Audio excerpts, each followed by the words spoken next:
Hey, hey, hey. Time for the Out of This World story from rSpace. Just when you think it's going to be a clean break, life reminds you it never misses an opportunity to throw in some fireworks. And maybe a police report or two for good measure. Today on rSpace, nothing about this was simple. Wife went completely psycho after I caught her cheating. Had me falsely arrested. Now she's paying for it. Normally, I would never have come to write about this because I thought it would be a simple situation. I felt like I was going to tell my wife that I knew she was cheating on me, then I'd divorce her, and then we'd all go our merry ways for the rest of our lives. I don't consider myself to be stupid for not seeing the way things turned out because nobody ever would have. I'm really going to do my best to make sure that this isn't too long, but the problem is that there are so many details that I need to provide. I'm 42 years old and my wife, Maddie, is 40. We've been married for 13 years now.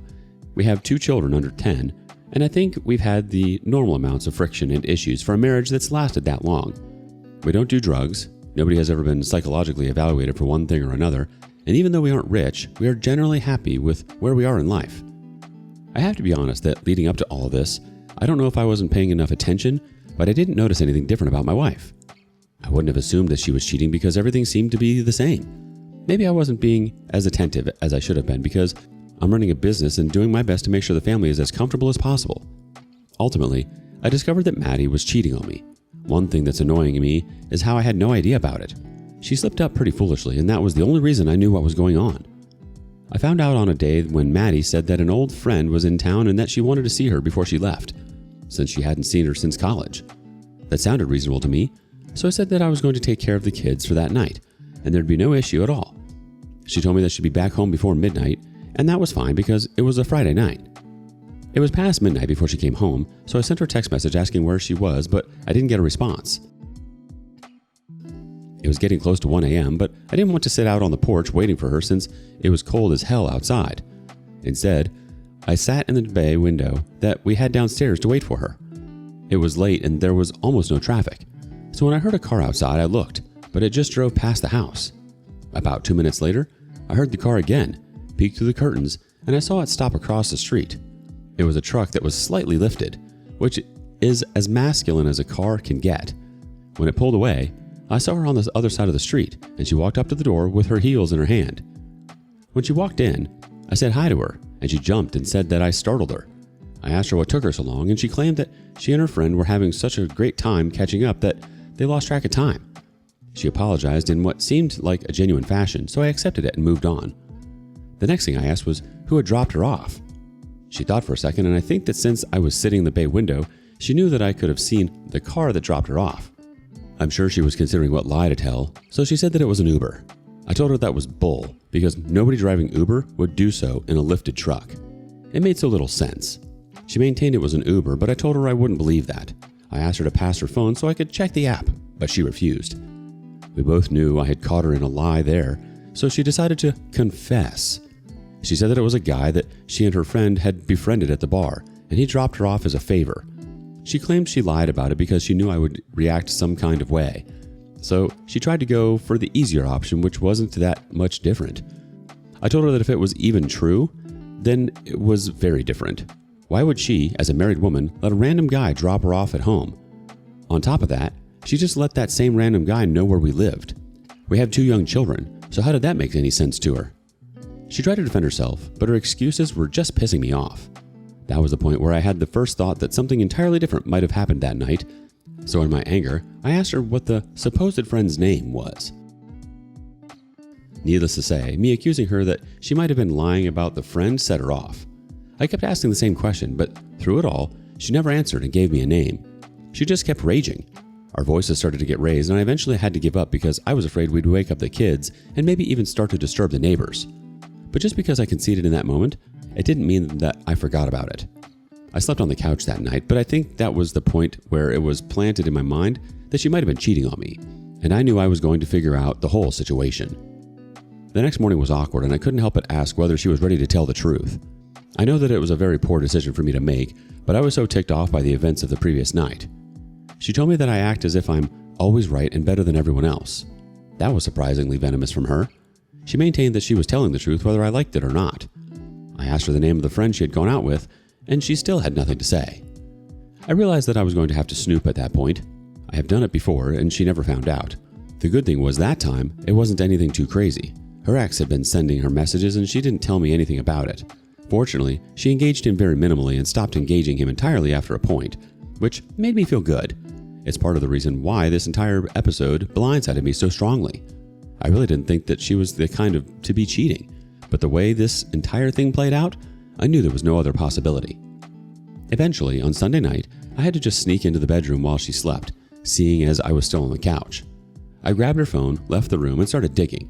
It didn't take me long at all, because as soon as I opened her messages, I saw that one of the last conversations she had engaged in was with a guy called Marshall. As soon as I opened it, I saw very dirty talk. Scrolling just a little bit higher, I saw the naughty pictures she sent him. He sent some too. And when I scrolled up to the day the whole thing had started, I saw him confirming their plans earlier that day. The friend from college was supposed to be a woman. I wanted to be right about her cheating so bad, but to be honest, seeing that made me feel horrible. It's not like I felt bad for her, but it was more of a feeling sick about the mess that I knew my life was about to turn into. A woman I had been married to for 13 years and had known for close to 20 years had cheated on me. It was almost certainly not the first time either. This was just the first one I was lucky enough to find out about. We have 2 kids, and they're going to have to go through the whole divorce song and dance, which saddens me. I'm going to end up single again at 42, which is a depressing thought when I felt like I had it all figured out. Looking back, I find it wild how the dominant emotion was sadness and not fury. That came eventually, but in that moment, it was like I was mourning the life I thought I had gotten used to. I made sure to document as much as I could, and then I returned her phone. I was going to confront her as soon as possible, but I wanted the kids to be out of the house before I did that because I know for a fact that things were going to get explosive. And that was the last thing I needed when they were at home. Eventually, in the morning, when the kids were out of the house, I told her that I needed to talk to her. I got straight to the chase and I told her that I knew she was cheating on me. I told her that the whole song and dance that she did on the other day was suspicious enough, and I knew she was lying, but that I finally had proof that she was lying to me. I didn't want to present all my cards at once because I wanted to see how she was going to defend herself. She laughed and said that I didn't have proof of anything because she hadn't been lying. I told her that I know about Marshall, and I think the mention of his name was enough for her to know that I wasn't bluffing. Her response after a little bit of silence was, "You went through my phone?" I know she's smart enough to know how stupid a response that was, but in that moment, she was grasping at straws, just trying not to be wrong. When I didn't answer, she started saying that I was the one that pushed her to it. She claimed that I had been neglectful and I had fallen out of love with her, and because of that, she had found herself forced to find love and affection from another person. She said it was all my fault that we were in that situation and that if we split, that our kids would grow up to be blaming me.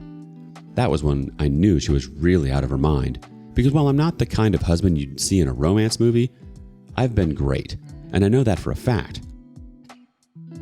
I work as much as the average hardworking man, and when I'm at home, I always give her my full attention and try to do things with her. So for her to claim that it was because I was growing distant was a crock of bull. It was just the reason she gave herself so that she wouldn't have to acknowledge herself as a villain. I told her that nothing I did led her to that point. It was her own crappy behavior and her own crappy attitude that culminated in everything we were going through. I told her right there that there was no way she was going to avoid the divorce. And then I made the mistake of saying that I'd make sure that the kids would stay with me. That was the part that really touched a nerve. She looked frenzied. That's the best word I can use to describe it. I've never seen her eyes like that before. She told me that she'd off me in my sleep if I tried to keep her kids from her.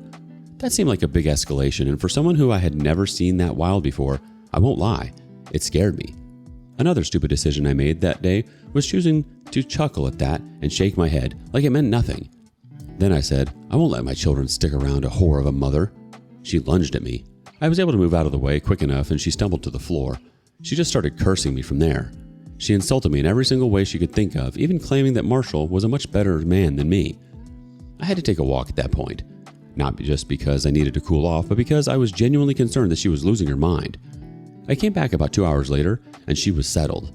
I really wanted to find a place to stay, but I knew she'd never let me take the kids, and I didn't want to leave them at home with her either. So I decided to stay, but I was extremely watchful of her. The very next day, I went to work. The kids went to school, and she stayed at home. I was fine with everyone being out of the house and away from her. At that point, I had already gotten a referral for a divorce lawyer from a friend, and I was planning to see him the next day because I really needed the divorce thing to be settled and for us to be separated. One of my coworkers came in to call me towards the end of the day, and he said I had to come out and see something.